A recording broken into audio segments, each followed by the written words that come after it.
Hej alle sammen, velkommen tilbage til afslutningen på vores første sæson i Sulta Wagrem.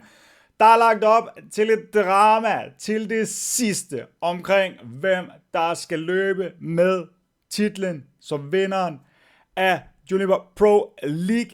Det bliver enten undertegnet her og Sulta Wagrem eller Klub Brygge.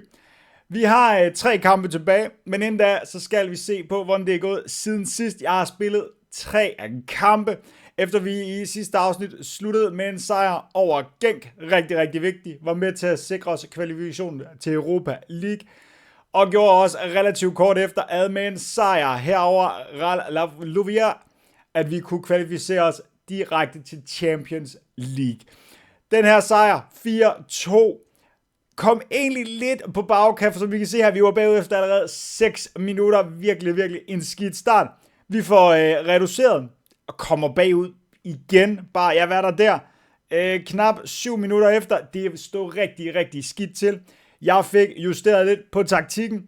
Vi får reduceret med mindre end en halv time igen. Og derfra, der kørte vi bare spillet på vores banehalve. Vores præmisser, alt kørte. Jeg tror måske også, at vi fik gjort dem en lille smule trætte. Jeg havde sat tempoet op her. Drengene leverede.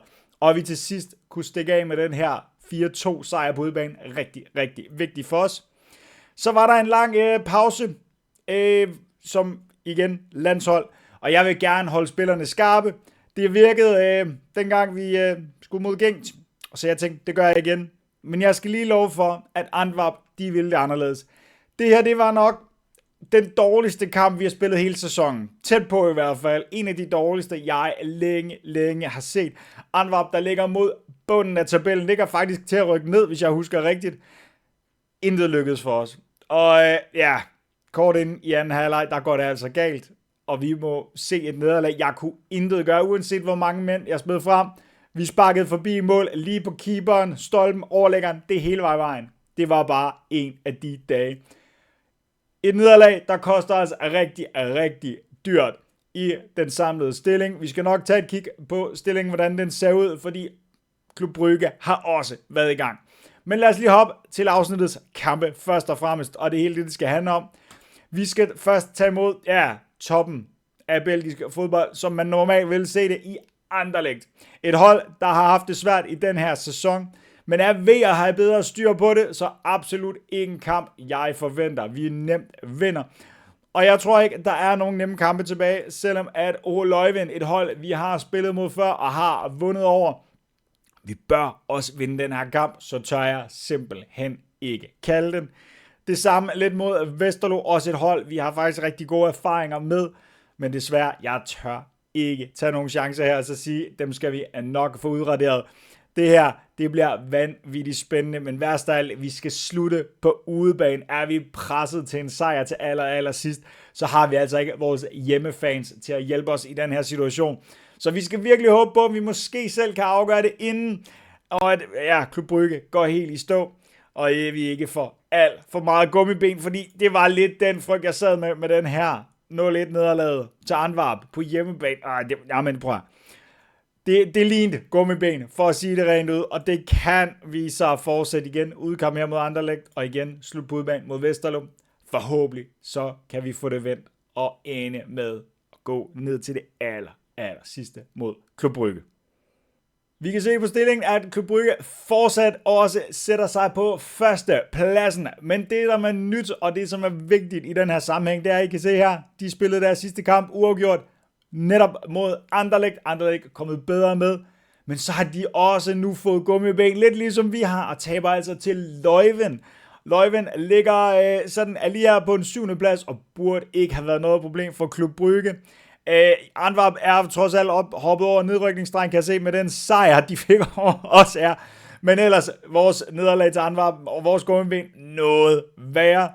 Uanset hvad, I må prøve her, så har vi lige nu en gylden mulighed. For slår vi Anderlecht, så er vi altså på 32 kampe, men vi vil være på 73 point, og lige pludselig kan vi helt selv afgøre det. Det vil dog kræve, at vi kan slå Anderlecht. Anderlecht ligger fortsat her på sådan en sølle midterplacering, har ikke rigtig fået det til at virke, men som I kan se her på deres form, har altså ikke tabt i de sidste 5 kampe. Så for mig at se, bliver det en svær kamp, og det er altså kun en sejr for os, der tæller. Vores sidste kampe var jo så igen mod Leuven. Vi har dem heldigvis på hjemmebane. Forhåbentlig får vi ikke samme gummiben, som Club Brugge gjorde. Og sidst men ikke mindst Westerlo. Så absolut ikke noget nemt program, vi har her til aller sidst. Skal vi bare lige for sjov skyld til at kigge på Club Brugge. Hvem er det, de har tilbage? De skal også møde Westerlo nu her. Og Lommel. Så det ligner altså, at det er Westerlo og Leuven i kombination her, som får lov til at afgøre den her Juniper Pro League, den her sæson. Lommel ligger nede mod bunden. En kamp, Club Brugge gerne skulle ekspedere nemt. Men vores kampe ser noget sværere ud. Westerlo, Leuven står til at få en nøglerolle ved afslutningen her. Jeg har startelveren klar til vores første kamp mod Anderlecht. En kamp, hvor vi har alt at tabe, og Anderlecht har absolut intet at vinde. Alligevel så tænker jeg, at de vil forsøge at gøre deres til at sætte præg på den her afslutning af Juniper Pro League. Sørg for, at vi ikke får 3 point. Vores håb er, at spillerne er top motiveret til at hente en sejr. Jeg vælger at gå med Capelle på venstre bak, fortsat højre på bænken. Capelle skal blive bedre derovre, og jeg håber, han leverer bedre den her gang. Vi så sidste afsnit var lidt shaky. Ellers så er det altså højre, der må ind og tage pladsen. Ellers så er det vores, jeg vil sige front trio. Lampard har ikke gjort meget væsen af sig i år, men det er jo Poco, Francis og Mariano, det skal komme fra. Det er der, vi kan se os her, målene, assistene, de er kommet fra primært. Så til en lille spillernyhed, en update. Vi har en ny spiller i klubben. En spiller, jeg har hentet på en fri transfer, har været uden klub længe efter han blev sat på fri transfer af Crystal Palace. Efter han tilbage i 22-23 sæson blev hentet Lance for 165 millioner. Det er vanvittigt mange penge. Men Chechik Dokua, eller sådan et eller andet, er en vanvittigt dygtig defensiv midtbanespiller, som, er langt en kvalitet over, hvad vi ellers har. Hvis vi skal sammenligne ham lidt med en, der måske kan nå ham, så skal vi have fat i, hvor har vi ham henne? Hvorfor kan jeg ikke finde vores helt egen? Og Lofolomo var der, det var ikke ham, jeg ville have fat i. Hvor har vi ham? Ryan Fosso, han var der, jeg kunne slet ikke finde ham. Han minder en lille smule om Fosso, noget mere defensivt orienteret, men han er i den kaliber af spiller. I kan se Fosso en lille smule bedre. Men ham her, han er rigtig dygtig, som jeg ser det. En spiller, hvis han kan holdes skadefri, virkelig kan komme ind og hjælpe os i defensiven. Også taget betragtning af, når vi skal spille Champions League næste sæson. Ufattelig vigtigt at have så god og velrutineret en spiller ind, der er så stærk defensivt, men også mental arbejdsret, aggressiviteten. Det hele er der bare. Kombineret med 14 afleveringer, han kan stadig godt spille, for eksempel sådan en dybdeliggende playmaker for os, være med til at sætte spillet frem i banen. Jeg forventer mig rigtig meget af Chechik her.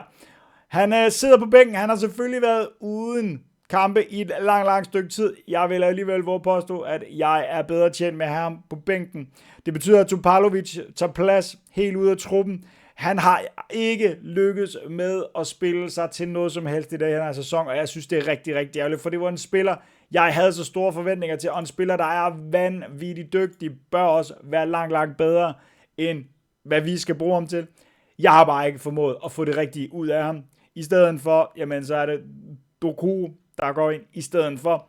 Forhåbentlig kan komme ind, når vi skal have afgjort det til aller sidst. Forhåbentlig være foran, måske sætte os lidt tilbage, vente på kontrarne, så kunne han altså godt komme ind i stedet for eksempel en mand, der har løbet som enten Fosso eller Lofolomo på den centrale midtbane. Ikke flere transferting, det skal vi nok komme tilbage til næste afsnit, når vi får selvfølgelig en transfer special. Kryds fingre for, at jeg har valgt den rigtige taktik, de rigtige 11, til at sikre os en sejr, og vi kan generobre førstepladsen, tage den fra Club Brugge, men også få sejren her over Anderlecht. Klar til kickoff. Anderlecht har ikke tabt i 5 kampe. Var det ikke på tide, at vi fik gjort noget ved det? Det tror jeg, det er. Jeg synes, vi har al momentum på vores side til at sikre os en sejr i kampen her. Kampens første højdepunkt kommer her. Anderlecht spiller ned for deres egne rækker af. Spiller nu mod kanten. God aflevering. Så bliver det altså hurtigt sat ind i midten. Det er nogle rigtig gode kombinationer, vi ser her. Vi står fanget en lille smule på flade fødder. Hej over i deres højre side udfordrer. Den er godt slået ind. Vi skal være tættere i markeringen. Det bliver blokeret igen ud, og så bliver det pingpong. Og Valstedt med et fantomredning. Vanvittig reaktion fra tæt hold. Valstedt holder os ind i kampen. Nyt højdepunkt. Et indkast. Det kan se ud som om bliver langt et af slagsen her mod Anderlecht. Capelle farvist godt kommet op. Så mangler der lidt en mand ud og lukke af. Fosso kan han... han må ikke tage den der.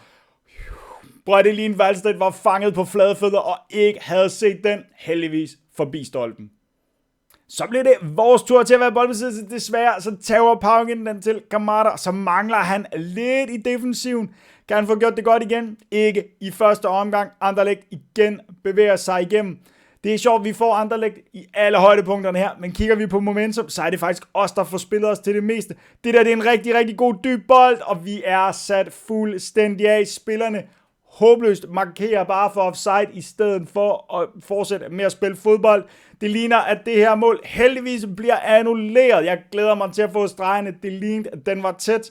Spillerne skal lade være med at stå for offside. De skal bare satse på, at det har dommerne styr på. Men der er metervis offside her. Godt set at dommeren. Jeg puster ud og satser på, at vi snart får en chance til os. For lige nu, der virker det altså til, at det er Anderlecht, der er tættere på at få scoret i den her kamp, end vi er.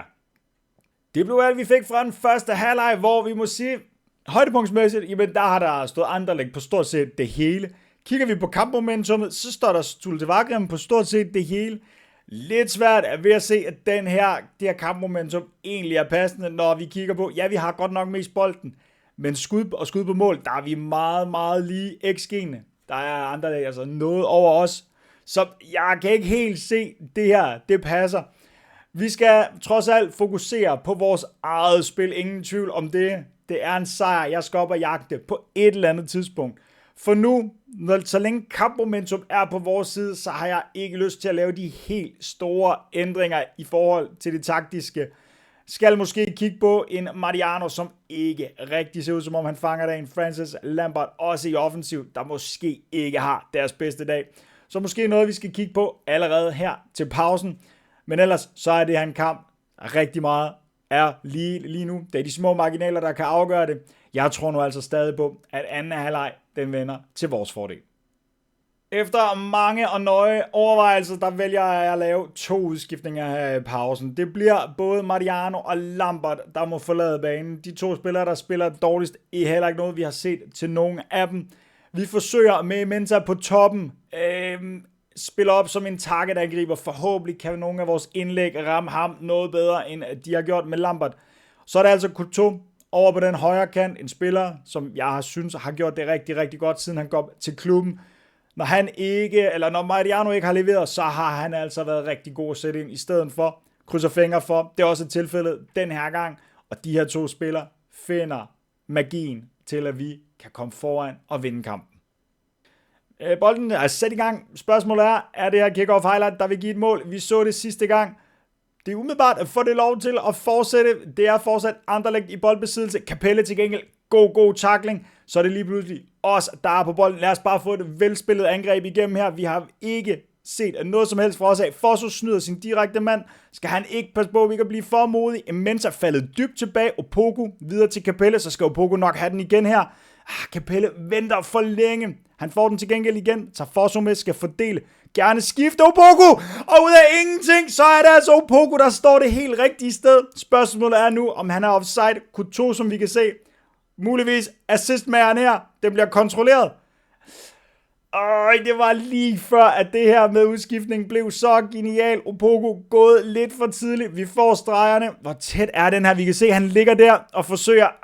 Han får løbet alt for tidligt. Det er lige før, han hænger derovre, men det er desværre god nok. Offside, Couto ellers, men fremragende lille aflevering til ham. Og en afslutning, der også er verdensklasse. Desværre offside. Vi har netop rundet en times spil, og jeg laver min 3. ending. Francis faldet noget i niveau, ligner ikke en mand, der finder løsningerne. Jeg skal også til at satse en lille smule mere her, så jeg vælger at ofre min skyggeangriber, min hængende angriber, og sætter altså Lopez helt på toppen. Og vores unge talent får chancen her for at vise sig på den allerstørste scene. Forhåbentlig kan den ekstra mand, der ligger lidt længere frem som den her rumsøgende angriber. Og en aflevering fra en af, ja, gerne Couto, vi så det lige før. Men forhåbentlig kan finde rummene, imens at trække lidt opmærksomhed, så bliver det her forhåbentlig løsningen, der giver os målet til 1-0. Stadig ingenting fra den her kamp. Meget, meget lige fortsat. Resterer et kvarter. Vi har efterhånden nogle trætte spillere. Jeg vælger at ofre mine 2 backs i Paugen og Capelle. De spiller begge to fremragende. Men hvis jeg skal til at satse på og sætte en lille smule mere offensivt, så har jeg brug for friske kræfter.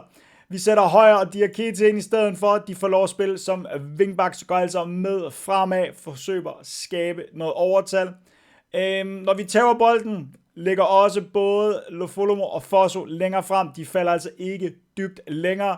Det er altså kun vores 4-back-kæde, der nu forsvarer. Forsøger også at spille en lille smule mere direkte.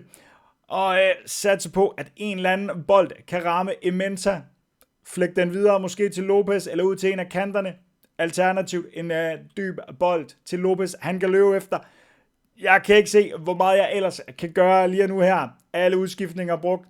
Jeg tror på, at en af de her, gerne Højer måske med hans fløde venstre fod, kunne komme ind og gøre en forskel. Højdepunkt her, 78 minutter. Ændringerne er lavet. Vi er gået offensivt til værks. Vi satser noget mere. Vi får brudt bolden. Lopez, den unge mand, stikker den dybt til Menta. Det skulle være omlet. Det bliver altså også en skidt første berøring, han får taget sig. Vi får heldigvis bolden tilbage. Fosso skyder måske. Tøver lidt. Lofolomo på afstand. Ja, skulle nok have spillet chancen større. God afslutning. Desværre forbi. Nyt højdepunkt her. Anderlecht nede og henter bolden. Det var formentlig forsøg på en stikning i dybden. Den bliver spillet op til duel. Det er lige før, at den går forbi alt og alle. Narsen får lov at samle op. Går godt presset. Højre finder Fosso. Opoku skal han stikke den dybt der til Lopez. Han bliver for spids for ham. Højre ind i midten. Opoku lige pludselig fri, og det er Diego Lopez, der finder ham fremragende spillet med 5 minutter tilbage. Så gør vi det.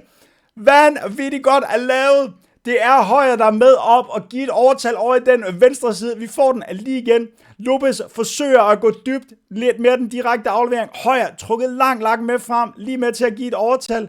Men det der, det er altså et godt løb af Lopez.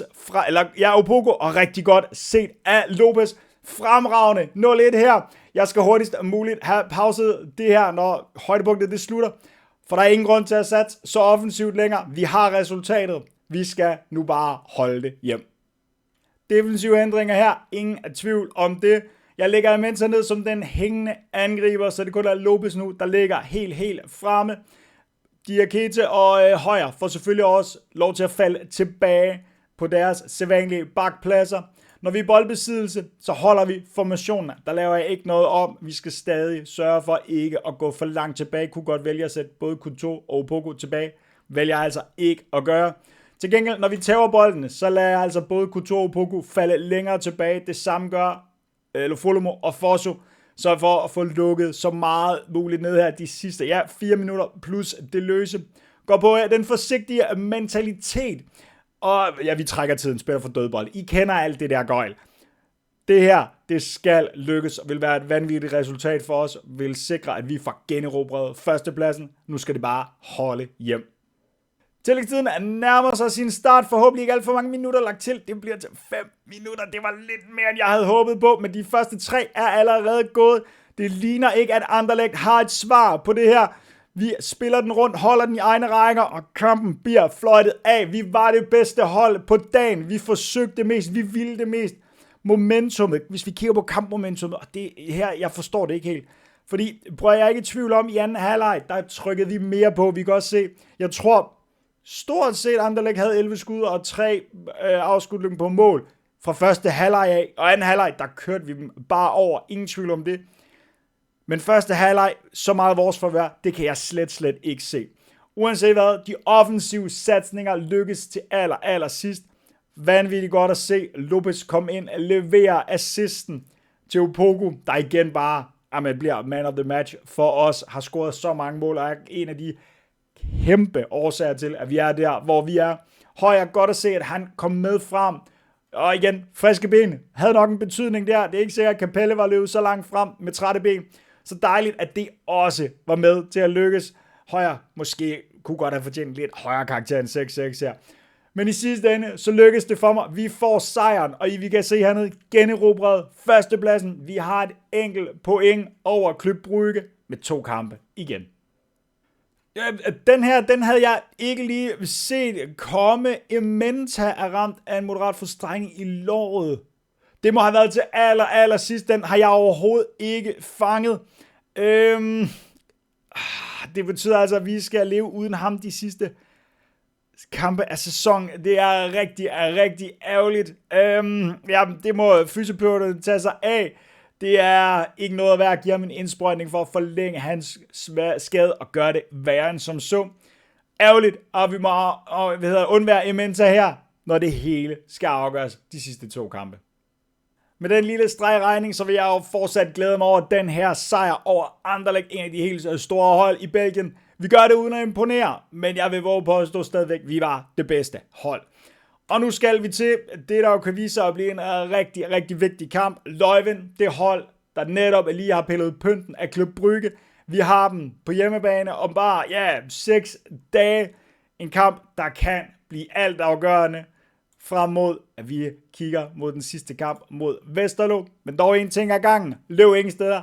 Det her bliver vanvittigt spændende. Så er jeg tilbage og klar med startelveren til afsnittets anden kamp her. Og det, der kan vise sig at blive alt afgørende i mesterskabet. Vi kan selv afgøre det, men det vil kræve en sejr her. Jeg vælger at stille med de samme 11, som vi så lige før. Der var ikke fordi, der var noget galt med præstationerne. Vi var det bedre hold. Det skal vi fortsætte her mod Leuven. Også selvom de er lidt, Club Brugge killerholdet, eller i hvert fald også kan blive det. Og vi jo sådan set også for vores vedkommende. For hvis Leuven, de slår os her, og Club Brugge vinder deres kamp, jamen så er det altså dem, der er tilbage i førersædet. Modsat, hvis Club Brugge, de tager, og vi vinder, så er vi altså mestre i Juniper Pro League. Der skal vi måske ikke helt hen endnu. Tilbage, fokus på opstillingen her. Mariano, Francis, Lambert er 3 spillere, jeg kigger på, der skal gøre det bedre. Opoku skal bare blive ved med at gøre Opoku ting. Jeg har også stadig Doucouré med på bænken. Han er altså kun som aller sidste udvej af løsning i tilfælde af, at vores midtbane går helt i stykker. Han har ikke spillet fodbold meget længe, og i sådan en vigtig kamp, ikke sikker på, måske det er det rigtige at sætte ham ind. Så det er en nød backup, ingen tvivl om det. Det her er en stor kamp, forhåbentlig Opoku med magi, og Mariano, Francis, Lambert må gerne lige finde det næste niveau. Klar til kickoff i en kamp, jeg aldrig troede, vi skulle have i den her første sæson. En kamp, der kan være med til at afgøre mesterskabet. Presset er det allerstørste nogensinde. Jeg har brug for, at spillerne leverer, og det skal være lige nu. 20 minutter er vi henne, er næsten 21, og kampens allerførste højdepunkt. Vi har siddet på det meste her fra kampens start. Kampmomentum er på vores side. Desværre så er det boldbesiddelsen til Leuven her, hvor at højdepunktet det kører. God aflevering ind mod De Villa. Og så lige pludselig Capelle, der opsfanger den der, og så skal det altså gå stærkt over mod Opoku. Den bliver lidt lang for Lambert. Han når den heldigvis. Kan han få sendt den? Og han tryller langt. Go Opoku! Og Opoku tryller for... jeg vil ikke sige sidste gang, for der er en kamp mere. Men han tryller igen og igen. Den mand er vanvittig. Jeg forstår slet ikke, at det lykkedes for ham. Capelle viser sig fra hans allerbedste side. Lambert, den der aflevering, den skal være meget bedre. Vi kan også se Opokus løb er allerede gået mod mål. I stedet for bliver den spillet bredt. Forsvarsspilleren tøver. Opoku går forbi, kommer tæt på keeperen. Og det er bare en flad, lækker aflevering under keeperen. Derefter er 21 minutter spil. Sender os i front lige den start, jeg skulle bruge. Nyt højdepunkt efter 29 minutter spil. Paugen i fuld fart. Det er længe siden, jeg har set ham så motiveret at komme over den højre side.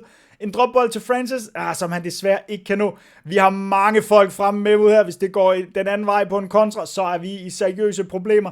Heldigvis er det Capelle, der spiller med Opoku. Det bliver spids derfra, men han vender. Tager Fosso med afslutningen fra Fosso igen.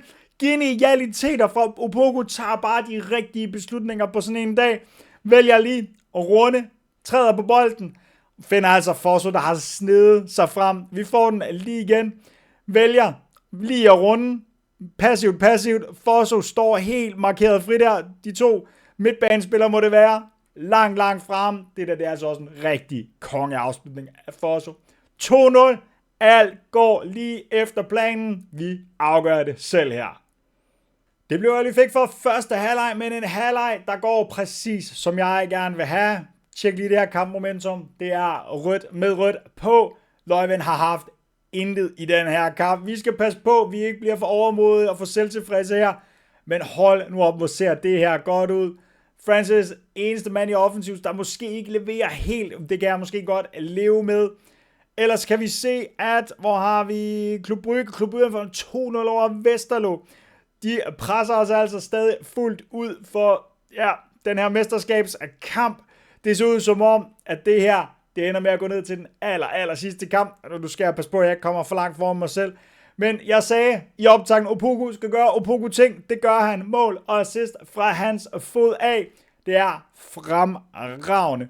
Og der skal bare have mere af det samme til anden halvleg. Højdepunkt her, måske fra kick-off af. Man ved aldrig, det er altid lidt lækkert, når de kommer fra kick-off. Det betyder, at formentlig vi får en anden halvleg med masser af fart og højdepunkter i. Forhåbentlig igen til vores fordel. Det kan jo ende med at være uafgjort til sidst måske. Så det her med at pynte på målscoren, ikke dårligt. Francis med en bold. Lambert bliver blokeret i skudøjeblikket. Ellers en god position, Lambert har fundet sig. Desværre lidt for tæt på sin markering. Vi får hjørnesparket med. Capelle skal sende den ind. De store drenge med frem. Måske Martinez. Narsens kommer ikke helt til den. Martinez tager den op. Pau igen. Mariano. Ja, godt at se Mariano komme afsted med et skud. Desværre mangler lige den sidste kvalitet. Nyt højdepunkt her. Paugen over at gøre det defensive arbejde. Skal forsøge også at komme igennem nu. Offensivt. Fosso tager han med. Narsens spiller tilbage. Masser af tålmodighed her. Lofolomo skulle nok bare have smidt den bredt til Capelle med det samme. Opoku er trukket ind i banen. Så mangler vi et løb for Francis. Det kom der. Masser af folk med ind i boksen. Sender en flat mod Lambert, der igen misser på skamlistevis.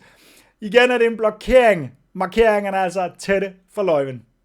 63 minutters spil frispark, som Mariano ser ud til at tage sig af. De store drenge igen med frem. Fræk skud på mål fra afstanden. Og det ser ud som om, at det bliver en fantomredning af keeperen. Fremragende krøllet af Mariano.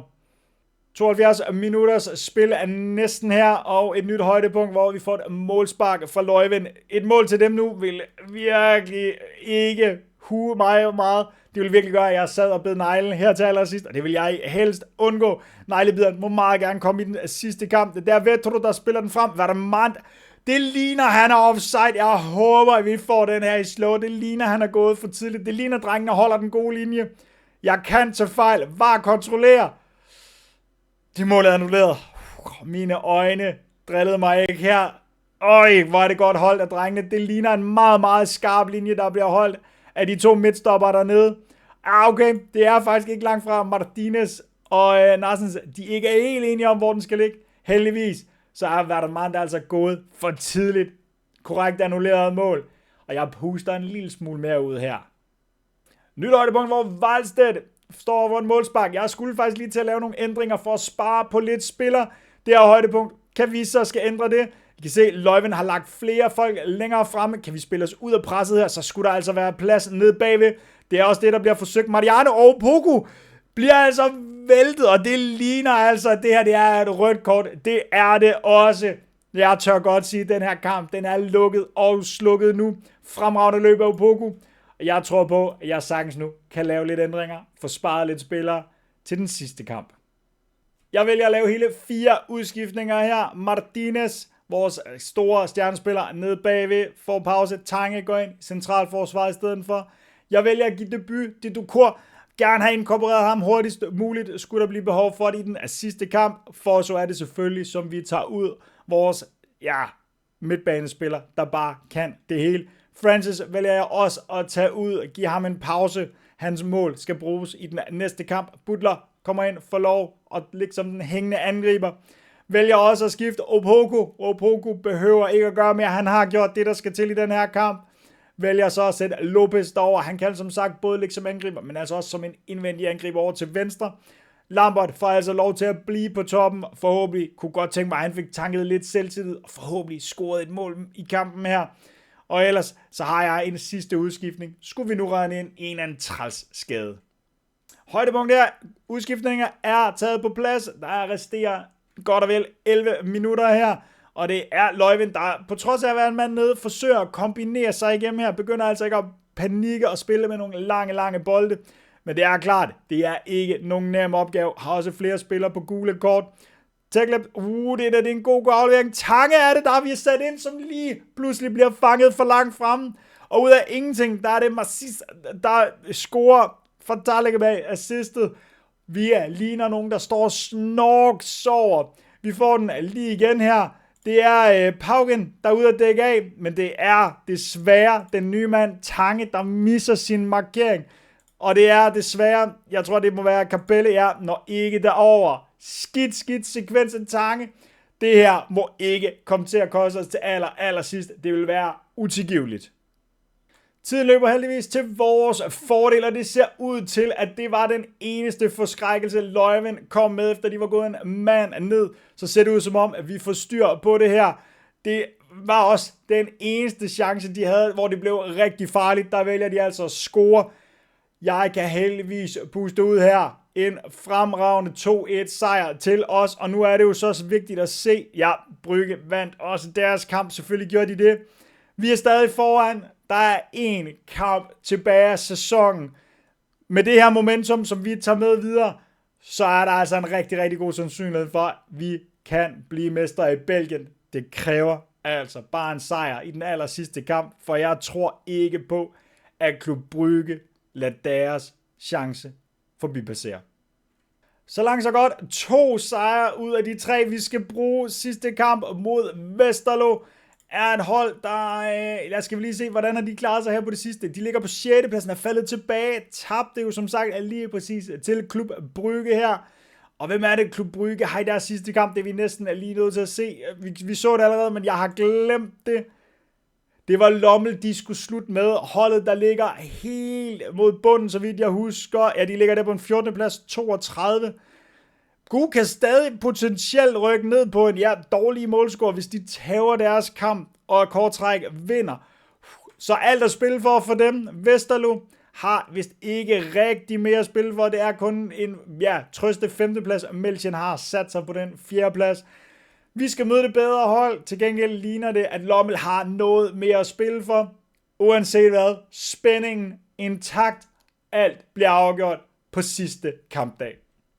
Så er det altså lige nu sæsonens sidste kamp. Startelveren er klar. Vi er på udebane mod Westerlo. Vi kan selv afgøre det her til aller sidst. Der er desværre bare lige et lille skov i glæden her. For som I kan se, så er det Tange, der ligger inde i vores centrale forsvar, i stedet for Martinez. Martinez blev under træningen skadet og er ude nu 8 dage til 3 uger for et forstuet knæ.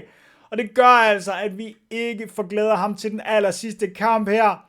Jeg vælger, og det kan vise sig at blive kæmpe fejl af mig, at tage Tange ind i forsvar. Det er ham, der har det højeste niveau. Han havde den lille blunder i kampen før. Forhåbentlig sker det ikke igen.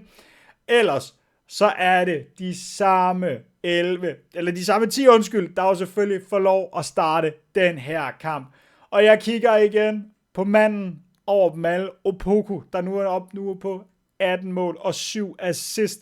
Foran et assist i kampen kommer han altså op og tangerer Francis for flest assist i den her sæson, hvilket er fuldstændig vanvittigt, både at have en spiller, der scorer flest mål, men altså også have flest assist. Mariano må også gerne komme ind i kampen. Han mangler lidt, for ham skød sig varm her mod slutningen i den sidste kamp, men mangler lige den sidste kvalitet. Jeg overvejede virkelig at tage Couture ind i stedet for ham, men jeg går med vores helt egen mand over på den højre side. Forhåbentlig er det den rigtige løsning. Vi tager det hele med her til sæsonens sidste kamp, afslutningen på det hele mesterskabet, afgørelsen. Desværre er vi ikke på hjemmebane. Det er et gult Westerlo stadion. Der var lidt rød i den anden ende, men det havde været en fed kulisse at kunne gøre på hjemmebane. Det kan vise sig, at vi kan nøjes med uafgjort i den her kamp. Vi skal holde skarpt øje med Klub Brygges kamp. De skal op og vinde. Vi kan nøjes med det ene point. Men lige for nu, der skal vi koncentrere os om vores egen kamp og gøre det færdigt selv. 12 minutter hen, og vi får kampens første højdepunkt. Fosso Paugen forsøger en dyb bold op mod Francis, der ikke helt lykkes. Müller er det, der bryder den. Og så, det går ikke hurtigt den anden vej, for Westerlo har altså ikke travlt med at satse det helt store. Tæt på Fosso, han får stjålet den bold, i stedet for en genial aflevering til Robert. Valstedt gør det igen, redder os bare gang på gang, får slået den ud til hjørnespark. Fremragende redning. Hvad nyt er Club Brugge kommet foran 0-1 mod Lommel. Det betyder altså lige nu, der er mesterskabet ikke i vores hænder, og jeg skal være klar til at satse offensivt, hvis ikke snart, at det her gule kampbillede, det ændrer sig og bliver mere rødt. Efter en halv time spil her, vi har ikke lykkes med at få et skud på mål endnu. Jeg forsøger at lave en lille smule om, rent taktisk. Vælger at gå en lille smule mere direkte til, forsøger at sætte en lille smule højere tempo. Forhåbentlig kan vi holde en lille smule mere i bolden. Begynde at sætte os mere på kampen. Normalvis så har jeg også, vi spiller for dødbolde, dem vælger jeg altså også lige at tage af. Forsøger at holde bolden i spil, gerne på vores fødder. Og ser om ikke vi med nogle direkte afleveringer kan skabe en lille smule mere spænding, nogle chancer, for vi ser rigtig, rigtig skidt ud lige i øjeblikket. Ændringerne har ikke taget kraft endnu, og så får vi et højdepunkt her. Francis tager Opoku med. Tilo Folomo ind. Francis har masser af gode muligheder her. Vælger den direkte bold til Mariano. Og jeg har ikke engang skiftet instruktionerne. Det er så værd. Mariano afvist. Den handler Narsens heldigvis uden besvær. Trækker langt frem. Vi har skubbet mange frem. Godt skift. Opoku første gang. Hvor er det der vanvittigt der Opoku. Fuldstændig vanvittigt. Og alle de ændringer, jeg lige har snakket om, dem... nu fik jeg trykket. Målet blev godkendt. Bare klar. Jeg skulle lige til at sige, jeg har dummet mig. Men prøv her. Det er et vanvittigt veltypet løb. Og en aflevering, ikke mindst, af Fosso, vores to absolut bedste spillere. Det der first timer. Det er lækkert. Verdens klasse af Opoku. Der må være større klubber, der ser med her. For lige nu, der gør Opoku det. Club Brugge foran 0-2. Men lige nu, Fosso Opoku sender mesterskabet til os. Det er ikke slut endnu. Vi er ellers dybt inde i overtiden, når vi har fået det her hjørnespark med. Det vil bestemt ikke gøre mig noget. Afvist, og må ikke så bare vi får et fløjt fra kampens dommer. Jo, det gør vi. Desværre blev det ikke til mere, men vanvittigt mål for Opoku. Det var på det tidspunkt den eneste afslutning, vi havde også på mål i første halvleg. XG'en, jeg ikke kan selv se, det var ikke særlig realistisk, at den gik i mål. Men Opoku er bare den anden verden i den her sæson. Lige nu har vi resultatet. Jeg begynder ikke at tweak noget taktisk, for det ser også ud som om på kampmomentum, at vi begynder stille og roligt at bide os fast og finde vores eget spil, men har på ingen måde været en klassisk Zulte Waregem kamp, hvor vi gerne vil være i boldbesiddelse og dominere. Det ser desværre ud som om, at Club Brugge er i gang med at dominere deres kamp 0-2 efter de første 45 mod Lommel. Lige nu, der gør det ingenting, for vi har vores eget resultat, der sikrer os mesterskab. Vi kan se det her med bare en enkelt point. Det er det, der gør forskellen lige nu. Jeg tænker ikke, jeg rører ved noget som helst, for momentum er på vej til vores favør. Hvis det viser sig, at vi kommer ud til anden halvleg, og Westerlo igen lægger pres på, jamen så er det klart, så skal jeg være klar med nogle udskiftninger, måske nogle taktiske justeringer, for at holde det her resultat. Prøve at lokke Westerlo lidt frem, sats på en omstilling, for at få målet til 0-2. Men alt det får vi svar på til anden halvleg. Et indkast til Paugen. 52 minutter hen. Mariano, Fosso. Det er nogle gode afleveringer over det. Paugen slår sin direkte. Man skulle nok bare sende den ind. Fosso om Opoku. Der ligner lidt. Han får taget den der med hånden, og så er det Fosso. Hvor var det genialt. Det var lige før, at Opoku gør det, han plejer at gøre. Mål og assist. Desværre blev den blokeret. Nu er det så Westerlo med et indkast op i vores ende. Det der det er en god vending. Heldigvis ikke farligt endnu. De spiller nu langs kanten. Den bliver ikke sat på spil. Fint, den kommer tilbage. Det er vi okay med. Panier kan virkelig tage meter. Vælger så et skift af Müller ind foran. Det må simpelthen ikke ske, at vi bliver snydt så groft, så tæt under mål. Den skal Valstedt ned og samle op. Det er utilgiveligt på alle måder. Vi får den lige igen. Det er Paugen, der kommer til at skubbe for langt frem her. Müller i et godt løb. Og så, men prøv nu at se, han er efterladt derinde med to alene. Narsens, Det er måske Tange, der skulle have været inde og agere backup. Narsens misser også sin egen markering. 2 spillere stod i kø lige pludselig her. 1-1. Og ja, det ligner godt nok, at de er ved at få overtaget. Jeg gør ikke noget nu, panikker. Men det er klart, jeg kan ikke sidde længe på mine hænder. Der resterer mindre end 20 minutter, og jeg går offensivt til værks. Jeg kan ikke vente længere. Jeg er simpelthen nødt til det. Vores offensiv ser ikke god ud. Det gør vores defensiv heller ikke. Vi starter i offensiv. Lambert 6-3. Mariano 6-2. Francis 6-4. Utilgivelig så vigtig en kamp her. Igen Opoku, den eneste lysende stjerne helt fremme. Vi sætter Lopez på toppen. Butler som den hængende angriber. Couture over til højre. Det er en fronttrio. Jeg har fuld tillid til Butler. Måske det eneste spørgsmålstegn. Forhåbentlig kan han levere på trods af hans unge alder. I forsvaret ser jeg mig nødsaget til at lave 2 udskiftninger. Jeg havde ikke lyst til det. Men igen, Capelle på et gult kort. Det samme med Tange. Når vi skal til at satse offensivt, så at trække i nødbremsen kan blive nødvendigt. Et rødt kort kan jeg ikke bruge. Højre, Killerik, de 2 danskere går ind i stedet for. Baksene får lov at gå frem. Når vi tager bolden, jamen så bliver Lofolomo for os også længere fremme. Vi spiller hurtigere, mere direkte. Alt er sat op til, at jeg blæser til offensiv. For det her uafgjorte resultat med Club Brugge, der er foran, jeg tror 1-4, som jeg så det sidst, så er det altså kun en sejr, jeg kan bruge, ligesom vi så det i kampen for lidt siden. Og det her, det må bare ikke gå galt. Det vil simpelthen være den bitreste pille at sluge. Jeg skal have tillid til vores offensiv, og så må Opoku bare i gang med at gøre Opoku-ting. Ja, mine udskiftninger er ikke startet endnu overhovedet, men et højdepunkt begynder. Forhåbentlig får det her ikke stor betydning for det, jeg har gang i. Felix i hvert fald ude på kanten forsøger. Han må ikke komme så nemt forbi Fosso. Der skal nogen ind og lukke af. Det kommer meget sent. Mange folk ind i boksen. Det er tæt. Jeg fatter, hvordan kan vi smide det? Jeg kan slet ikke forstå det. Tim Møller ud af ingenting. Og de har jo overhovedet ikke været i den her kamp. Hvor er det her utilgiveligt? På alle lederkanter. Taktiske ændringer. Ja, tak. Men hvor er det utilgiveligt, at Fosso bliver slået manden med assistet fra før. Igen, vi bliver bare presset langt tilbage. Der er ikke nogen, der får stødt op. Og lige pludselig, jamen hvad er det også, Lofolomo laver, skal gå mod bolden, og Møller, igen en af de her animationer, der ikke giver mening. Vesterlo har ikke været det bedste hold langt fra. Det har været noget mere tæt. Men hvor er det her ærgerligt. Jeg ved ikke, hvad jeg laver her. Jeg kan godt mærke, at panikken er ved at brede sig. Jeg ved ikke, hvordan det her det ser ud. Men jeg skal kaste spiller for ham. Jeg er nødt til at satse det hele her. Jeg har ikke andet valg. Når vi er i boldbesiddelse, så rykker Narsens op som defensiv midtbanespiller, støtter op med Fosso, Paugen, højre stadig fremme. Lofolomo forsøger sig som offensiv midtbanespiller, støtter lidt Butler derovre. Har lagt Opoku op som en falsk nier fast. Når vi tager bolden, jamen alle får lov at blive fremme. Det er kun vores midtstopper, der bliver tilbage. Fosso forsøger at agere et eller andet nede på den centrale midtbane. Spiller direkte, lange bolde frem, forsøger, afslutter første gang, alle de her ting, i håb om, at vi kan på en eller anden måde, på mirakuløst vis, komme tilbage i den her kamp.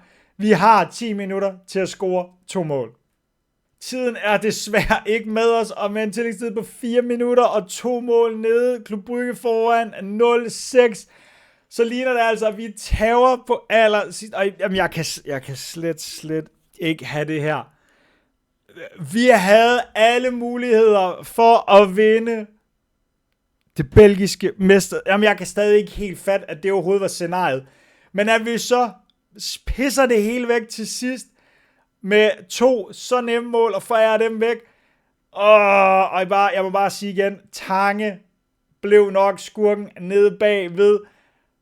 Vi kom virkelig til at mangle Martinez. Desværre den skade der nok større indflydelse, end jeg lige tør indrømme. Og så var det Müller, der kom på banen, eller deres højre bak, der lige pludselig bare gik fuldstændig bananas, og både havde mål og assist. I en kamp, som jo egentlig er meget lige at kunne være en begge veje, så fortjener vi det bare ikke. Jamen, længere er den ikke. Det er bare... Det er så ærgerligt, det her. Man fatter det slet ikke. Vi var et mulehår fra at vinde, og så alligevel nu tager vi det belgiske mesterskab med Ja, men I kan godt følge mig. Men det er også fra den anden side, tænker jeg, havde jeg nogensinde set os selv ligge i den her position? Nej. Men vi spillede os selv til det. Vi slog Anderlecht. Vi slog alle de store hold. Vandt kampene. Klub Brygge lignede, at de fik gummiben. Og i sidste ende, så er det os, der bare ikke har kvaliteten til aller sidst. Kun Opoku, der igen viser sig fra sin allerbedste side af. Og jamen, der er så mange ord at sige, og jeg har nærmest ikke flere. Jeg skal lige have 2 minutter for mig selv, og så er jeg tilbage, og vi får lukket ned for sæsonen her. Jeg har siddet 5 minutter og stirret på den her stilling, og kan stadig ikke helt fatte det. Melchen rykker op på 3. pladsen. Kæmpe stort tillykke til dem. Vinder altså på ikke engang målscore. Det må være nogle bedre individuelle opgør, der lige pludselig gør, at de løber med den pladsen i Europa League over Genk. Ganske godt tilfreds. Tillykke til dem. Det var også dem, der slog os ud af pokalturneringen. God sæson for dem.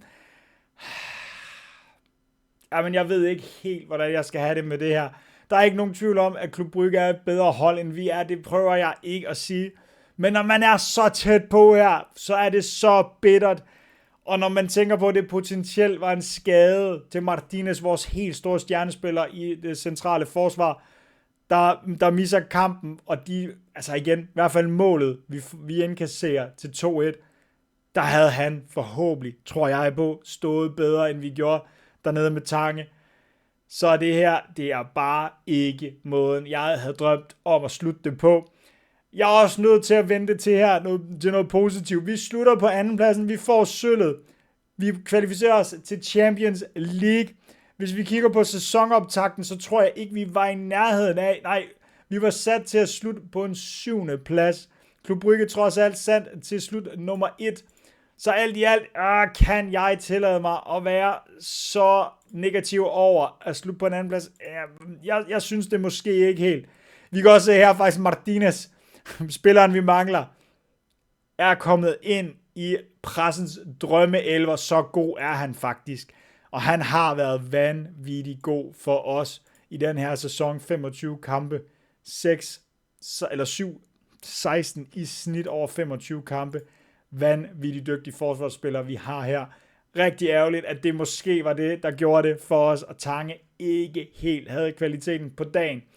Så ja, jeg har ikke nogen undskyldninger. Vi skulle have været bedre. Vi skulle være i stand til at slå Westerlo. Det er der ikke nogen tvivl om, når alt var på spil. Ja, skuffende. Og alligevel så sidder jeg tilbage og er stolt af vores præstation og det, vi har opnået, når man kigger på hele sæsonen. Sæsonen er slut, og det betyder en masse fornemme priser og kåringer til spillere. En af dem, det er Opoku, som vinder årets spiller i Juniper Pro League. 18 mål, 6 assist i ligaen, 7,38 i snit. Fremragende af Opoku. Og man kunne da godt fristes til at tro på, der er ikke nogen interesseret, men at der var nogen, der kunne være efter ham til en højere adresse, til nogle større klubber end lige Belgien i transfervinduet. Og også kåret til bedste gennemsnitlige bedømmelse i Juniper Pro League. Jamen, han vinder det hele. Desværre vandt han ikke årets topscorer. Den gik til Fatty. Årets hold må ikke han er at finde på den. Hvor har vi ham? Han ligger herude til venstre. Der var også plads til Fosso. Så vi har altså 2 spillere på årets hold. Lidt ærgerligt, at Martinez ikke kommer med her. Men både Opoku og Fosso, det er 2 af vores absolut bedste spillere. Meget, meget velfortjent begge 2. Bestyrelsen har også fremsendt sæsonvurderinger for den næste sæson. UEFA Champions League nå 3. kvalifikationsrunde. Det skal vi forsøge. Juniper Pro League, øverste halvdel, og så har vi ikke noget for Krookie Cup. Vision og forventninger. Arbejde inden for lønbudgettet, det kan jeg godt. Vær konkurrencedygtig i Champions League, den tror jeg også godt, jeg kan klare, så vi accepterer de visioner, klubben har. Og jeg tror på, at vi går en stor sæson i møde, når vi vender tilbage næste sæson. Der var lige en nyhed mere. Jeg har succesfuldt fået gennemført min trænerkvalifikationer. Jeg kan slet ikke snakke mere nu her. Continental B-licens har jeg altså fået nu. Spørgsmålet er, om vi ikke, jeg tror ikke, jeg får en bedre mulighed for det, efter at være sluttet nummer 2 i ligaen, om at bede om den her kontinentale A-licens. Det er altså den næsthøjeste licens, jeg overhovedet kan få.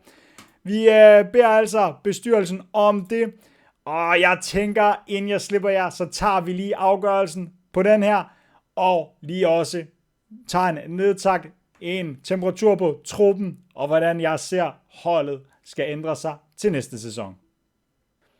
Bestyrelsen ser ud som om, de er meget godt tilfredse med min indsats her i klubben. De har i hvert fald hurtigt besluttet, at en A-licens, det skal jeg da bare have. Tusind tak, bestyrelse, for det.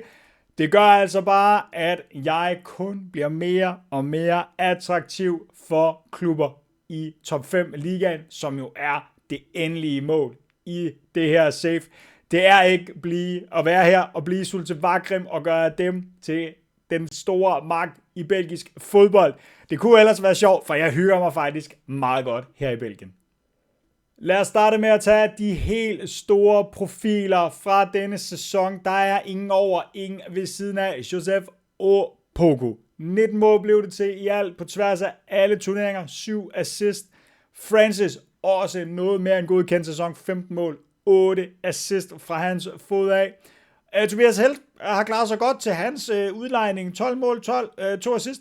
Måske vi kan få lidt penge fra ham. Jeg ser stadig ikke ham som en løsning for os. Mariano startede som fyr og flamme, når med straffespark og kom op på 10 mål, 6 assist. Lille spørgsmålstegn om, han er ved at få så tunge ben, at han er med i mine planer for næste sæson, har et kontrakt 1 år mere.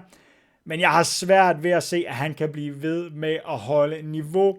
Så kigger jeg måske mere på at få en spiller ind i Coutos kaliber. Nogle friske ben med noget fart på.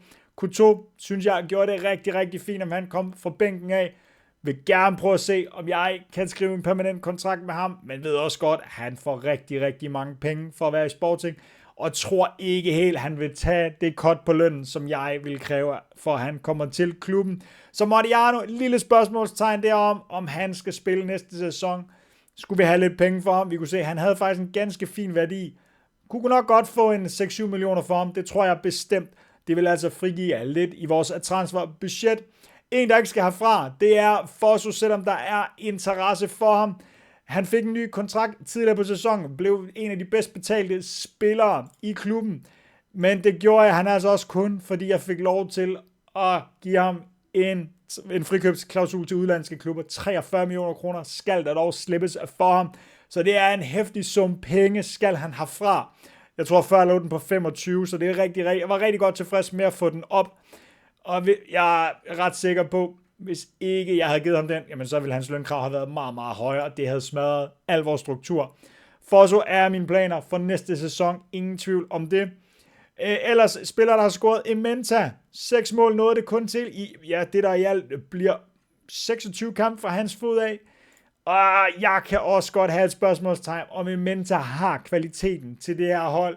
En spiller, vi også kunne få nogle millioner for, som jeg ser det, måske ikke helt det niveau, der skal til. Vi kan også se, at har været nede at vende på Young Essence. Vi gav 6 millioner kroner for ham i sin tid, eller jeg gjorde ikke. Kan jeg få den investering tilbage, så kunne jeg godt finde på at kigge efter en bedre spiller, var bedre mentalt, bedre med også på noget hurtighed og acceleration, bedre til afslutning også. Men er en rigtig, rigtig dygtig spiller som targetman derop, så kan også bruge ham som reserve. Men jeg har rigtig mange spændende angriber. Vi så det også før, hvis vi lige tager efter position her. Så har vi både Diego Lopez, at der er kommet til som angriber. Lambert, stadigvæk en mand, jeg gerne vil se mere fra. Vores unge ven spillede rigtig mange kampe, fik kun 5 mål. Til gengæld 7 assist. Så måske, jeg har overvejet det, skal han omskoles til den her hængende angriber. Vi begynder at arbejde måske lidt mere med hans afleveringer, at det måske er hans position længere tilbage. Han er bedre til at assistere end at score målene. Det er sådan en af de overvejelser, jeg går med Lambert, men helt sikkert er det, han skal ingen steder, uanset hvad. Han kommer helt sikkert til at figurere næste sæson også. Vi har været lidt efter det, men i hvert fald på assistfronten, Lambert, Opoku, Francis. Vi kan se her, Mariano skulle have flere assist ude for den kerne her. Paugen med 5 assist fra bakken, bestemt også godkendt. Højer når lige at snige sig op på 3 assist. Havde nok forventet lidt mere for ham. Højer en spiller, hvis kontrakt løber ud ved slutningen af sæsonen.